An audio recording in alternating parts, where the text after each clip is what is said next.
two-way split mating nuke, but while I've got a video I thought I'd just show you the setup.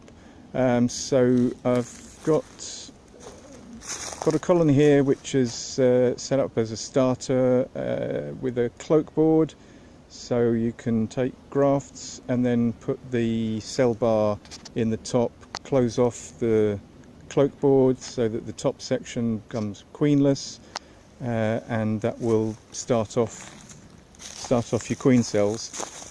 Then I've got a bit of a production line set up. That's the idea anyway, the hope. So I'm trying to use this mating nuke. It's a 4-way division of a British standard super. Got the design, got the ideas from Michigan beekeepers. I'll put some links down below. I think this kind of idea probably goes back to Brother Adam.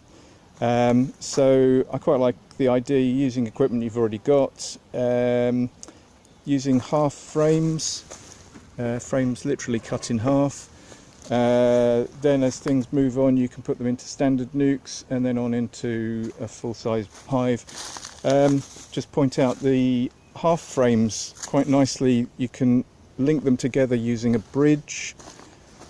So you can put them in an existing hive, get them, if you put them in a super, get them filled up with some food supplies, or once you've got the queen mated and you've got some brood happening, then you can move them on. You can just move the frame and the queen on into a standard size nuke, using that bridging frame, and let them start to develop out onto standard size frames. So this mating nuke, it's got a solid bottom. Last year I had a problem where it was robbed out by wasps. I didn't have these rotating reducer doorways. I don't know if you can see the size of, I just had a slot in the wooden beam that makes up the flooring. So this year I've got these reducers. I've just had one queen so far, been shut in this section 4 overnight. Came to release the queen today, and I think we've had a mouse in here. See if I can focus on, there's kind of scratching in the top of the fondant and dismembered half bees littering all over the floor.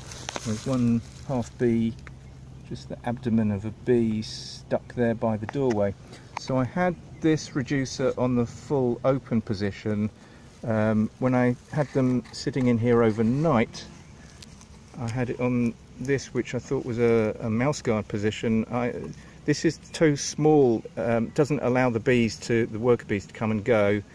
So I opened them up onto this position, and overnight the mice have got in. So my first ideas, my first thoughts are, if I get this on a stack of equipment, get it up high on a tower, that might get it further away from the ground, further away from mice. I noticed that other mating nukes are often on a stand about 1 metre high. So if anyone has any suggestions or comments about using this kind of small mating nuke, I'm all ears. Thanks for your suggestions, guys. Bye for now.